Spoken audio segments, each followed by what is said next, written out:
What's up, you guys? Thank you so much for joining me here. My name is Bree Curry from Bree Curry Fitness, and today we are talking all about reverse dieting. We're just going to go over the basics on what exactly reverse dieting is. So if you are interested in learning more, then keep on watching.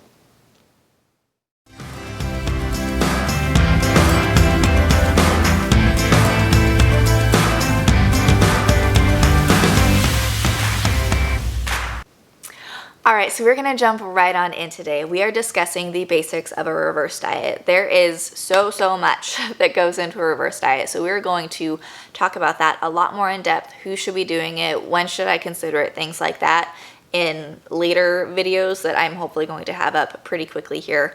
That way you're not stranded without all of the information.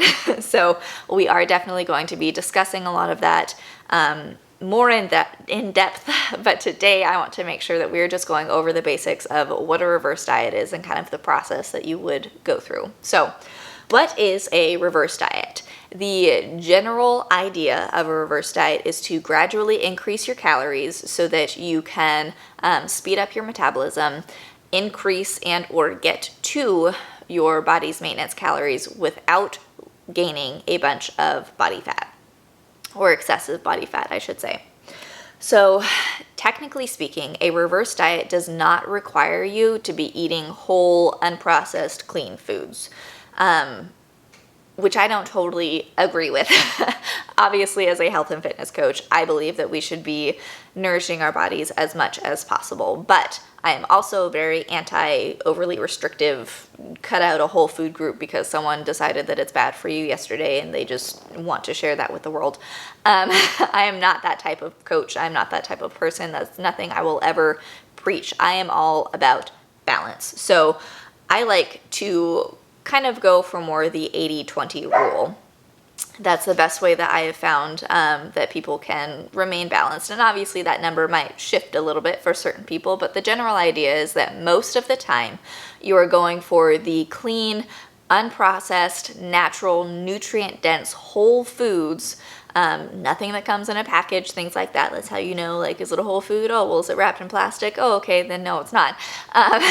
Anyway, so most of the time we are eating those things, and then some of the time we are eating the fun foods, the foods that we just really enjoy. We're having the pizza, we're having the ice cream, we're doing all of those things so that this is a sustainable lifestyle change. When people overly restrict and they are saying that they are only going to eat whole, unprocessed, good for you foods, they're never going to have a cheat day or a cheat meal or whatever, those sorts of things make it very restrictive. They make it so this can't be a sustainable lifestyle change because, like, who wants to go the rest of their life without ever having another Oreo?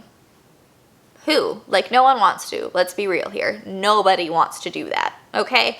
And so all of these super restrictive diets, that's why they lead to binging. That is why they're not sustainable. That's why if you're watching this right now and you have been dieting for an insanely long time and you feel like you just can't get the results, that's probably why, because you've been on a super restrictive diet that makes it so impossible to stick to 100% of the time because they're saying absolutely no to Cheetos, absolutely no to pizza, absolutely no to any alcohol. Like, all of these things are things that just don't make it sustainable. So my approach, like I said, is that 80-20 rule. Most of the time we are doing the nutrient-dense foods so that when we have those treat foods, the fun foods, the things that we really love and enjoy, it's not a big deal. Like, it's okay. I pinky promise it is okay for you to still have alcohol and lose weight. Do I think you should be getting blackout drunk every day?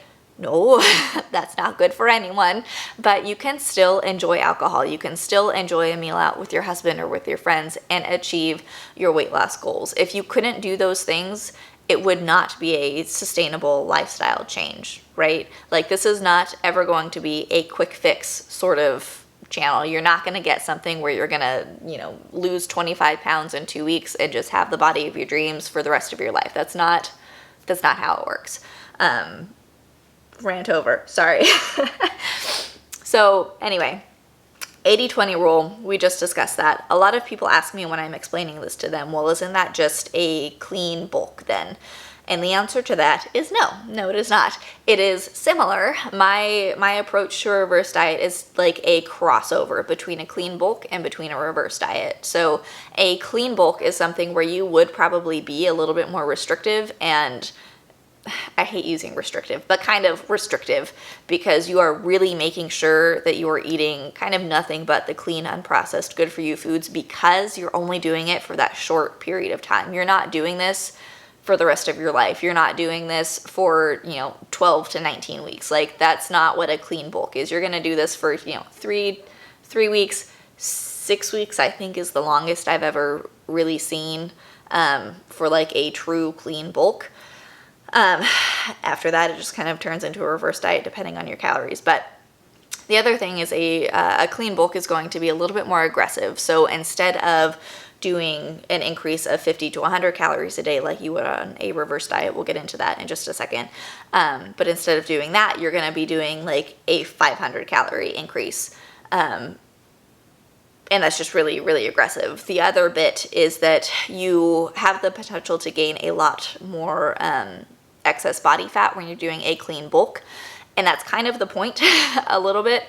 In like the simplest way that I can explain it, a clean bulk is trying to eat in as much of a surplus as you can healthily, as you can without being not healthy, whatever, while you're still lifting super heavy in order to really build up the muscle. You are wanting to eat in a large surplus to build as much muscle as possible.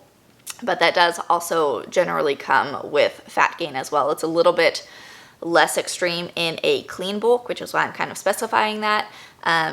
But there is still going to be fat gain there. You are still eating in a surplus, and if all of that is probably not going to be converted directly into muscle. So you're going to put on fat. But anyway, that's a rant probably for another time. So getting back to the reverse diet. As far as the reverse diet goes, we're going in a very gradual state. Like, we are going to increase anywhere between 50 and 250 calories per day, and increase those every week. So the 50 to 250 calories per day is kind of a very broad, general, what most people can handle thing. A reverse diet is very, very, very individualized. So each person is going to be able to handle something a little bit different. And all of that's going to change based on their background, what they do now, kind of their history with food in general, and their history with their metabolism, and where they're at. So it's the sort of thing where it's going to be a little bit of trial and error for a lot of people, especially if you're doing it by yourself.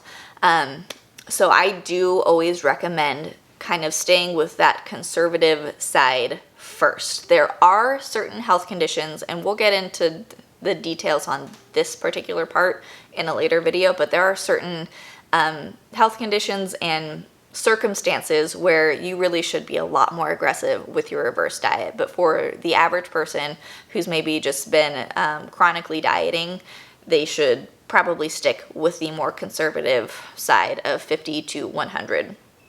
And that's honestly where I just like to keep most of my clients at the very beginning until we kind of see where their body is at.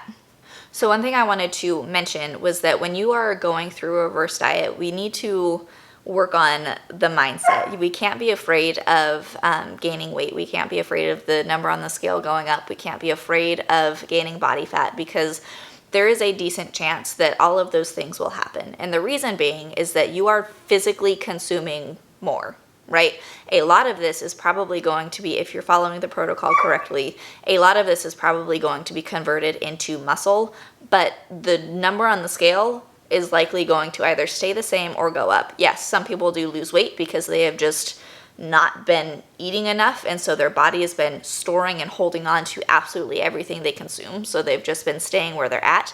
And then when their body finally starts to see, like, hey, I'm constantly getting the amount of food and nutrients that I need, that's when you'll start losing some weight. But at the very beginning especially, you might see that there is a fluctuation in the weight or in the body fat and things like that. So that does bring me to my next point.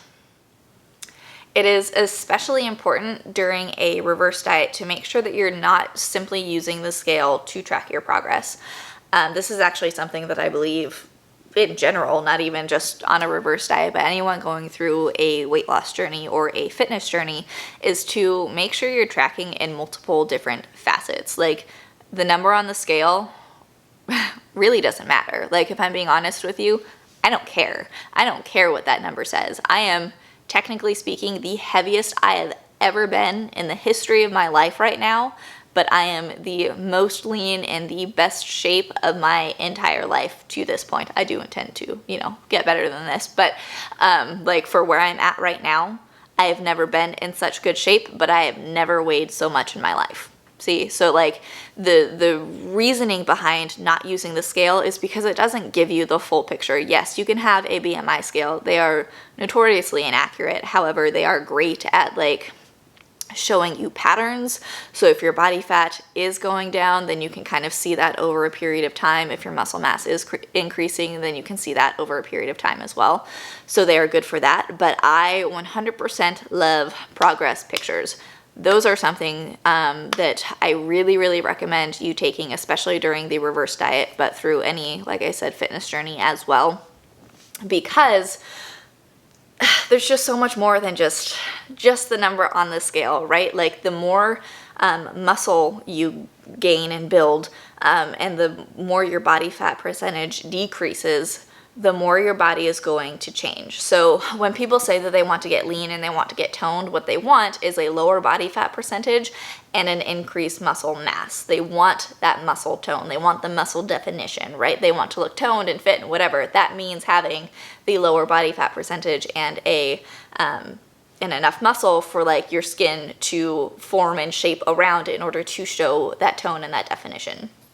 So that is one of the big reasons why I highly recommend progress pictures, because even if you feel like you've been doing nothing, the scale is staying right where it's at, you've been working so hard, I guarantee you take a progress picture on day one and compare it to where you're at, 3 weeks later, 3 months later, a year later, and your mind's going to be blown. Even if the scale has stayed the exact same the entire time, you're going to be amazed at how your physique looks compared from then to now. So I wanted to make sure that I put that out there for you guys, because it is very, very important. So my last point that I wanted to make here today is you need to be making sure that you are lifting heavy during a reverse diet. Otherwise, the excessive fat gain is going to it's going to be real here, right? Like, the whole reason we are able to go through a reverse diet and not gain a bunch of body fat is because of the resistance training that we are continuing to do. We are taking those extra calories and turning them into muscle mass. That is what we're doing when we go through a reverse diet and we're resistance training. So you want to make sure that you are lifting heavy. And lifting heavy is a very relative term. It's going to be different for absolutely everyone.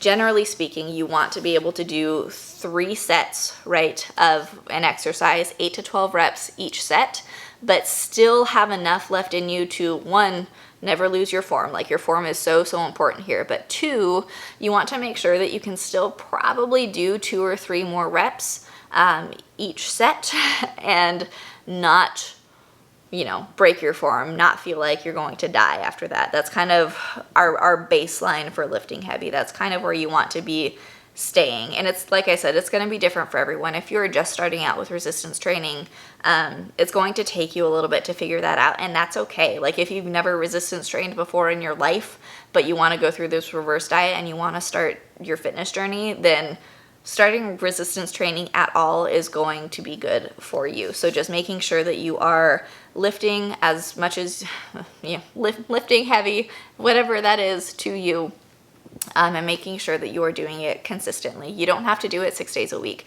Start with 3, start with something that is attainable for you.